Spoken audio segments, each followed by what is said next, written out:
firstly, Charlie, commiserations on being murdered on the Traitors. Really sorry to see you go.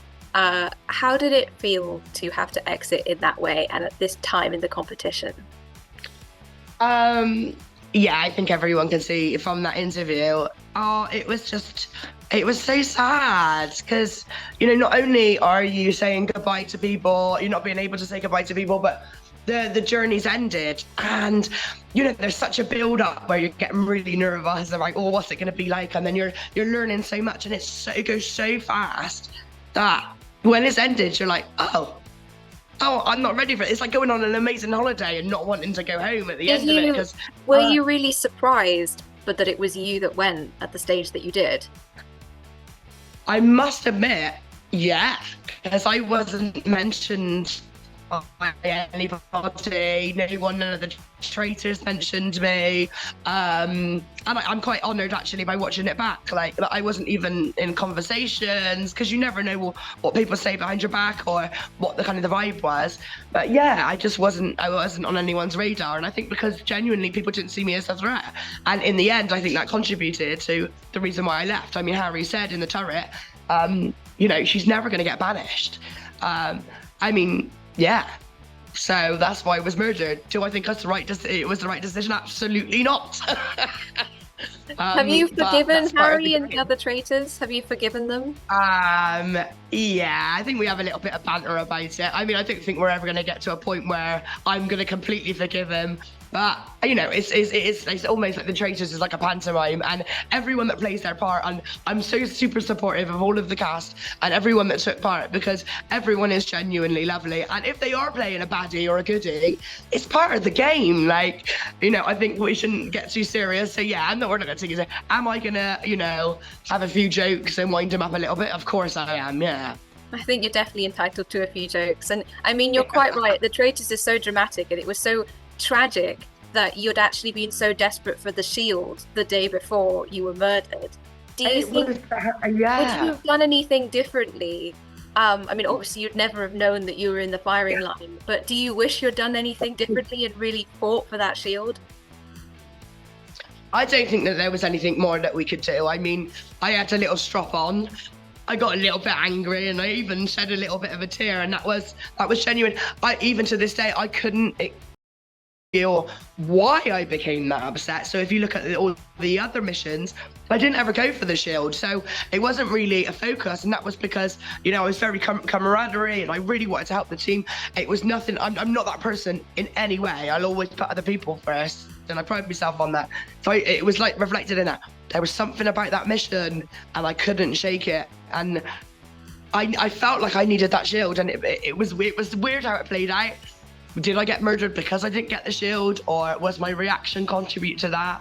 There was so many theories of why I got murdered. The fact that me and Charlotte had a conversation around the round table. I did raise to the attention of why I thought that she might be a traitor. All of those things together. But I got Hara's name, so that's like, I'd get your own back on the shield. But I'm so proud that Molly got that shield because she's so lovely and she's a fellow Bristolian as well. So, oh, that's great. And then, is there anything that you would have liked to have done differently generally on your time at the experience, or are you just happy with how it all went? Oh, that's a good one. I don't think so. I think even the missions, like the one when we had the bridge and we had to run across the bridge and I face planted, even that was very dramatic and very Charlie B's. So yeah, I don't think I would have changed everything. I just had such a great time. I mean, maybe I would have liked to have, I don't think I should have called out Charlotte at the round table because, again, once you become fixated on someone, it's so difficult in day-to-day life, or you build that opinion of somebody. It's so difficult to change that, especially when you haven't really got any hard evidence of why you were wrong, unless they stand at that round table and tell you whether they're the faithful or they're a traitor. So yeah, probably I would have stuck. There was a reason why I find that hard to call out Charlotte. Maybe it was because I knew, but you live and learn. Look, I'm happy with the experience. I loved everyone. I mean, you could see, and even when we done the catapult challenge, that was like genuine excitement. I think I just shook my hands the whole time and was screaming. So yeah, that was a long answer, but yeah, no, I don't think I'd change anything. No. And then thinking about those roundtables, describe for us a bit about how it feels to just be at those discussions for so long. On my life, it was we have a bit of a joke because we get triggered sometimes. It's like because of the stress of it. So when you walk in, down to the creaking of the floorboards, down to the smell of the wood when you walk in, you know, it almost has that smell of death and punishment, and yeah, and then being around that table, and you know, there was a couple of times where I got caught without makeup on because it just sweat it all out, because like I think I drank about 3 pints of water around that round table, because it's such an atmosphere where you just, you know, it's incredible, but when you're there, it just feels like your life is gonna end, and you're holding your breath. I don't think I breathed the whole time I was in that round table. I just held my breath the whole time and just hope for the best. But it's just so great. There's nothing like it. It was just amazing. Yeah. And then you're now watching the show like us with no understanding of what's going to happen next. Not a clue. How are you dealing with the weight that everyone is so used to struggling with, but it doesn't get any easier between Friday's episode and this Wednesday's? I think that's the time where, as a fan as well, obviously I was part of it, but yeah, because I'm with you, I'm just going on every content available. We're going on podcasts, I'm looking at radio shows, I'm looking at the TV program, any kind of insight into what people are saying, and you're almost, it's like the additional stuff on top of the actual show and trying to analyze that. It's a bug. Once you get that Traitors bug, it's really difficult to shake off. It really is. Definitely. And then what is your insider's insight onto what we might be able to expect? Like thinking about the people that you know, what you know is going down. What do you think is going to happen in these next 3 episodes? One thing I can guarantee is that it is going to be amazing.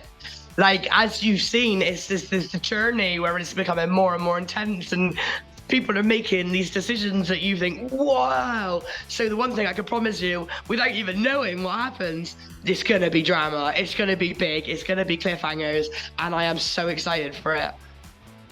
Do you think that the faithfuls or the traitors are going to be victorious? I would hope that the faithfuls do. I've got trust in my fellow faithfuls. Come on, they got to do it. And I got my fellow Bristolian in there. I think, you got Zach, he's amazing at his theories. You got Jazz, who's been pretty on point so far. And I'm like, yeah, I believe in the faithfuls. I think we've got Evie again. She just watches. She's very observant and she's very on point as well. So I'm gonna go with Team Faithful.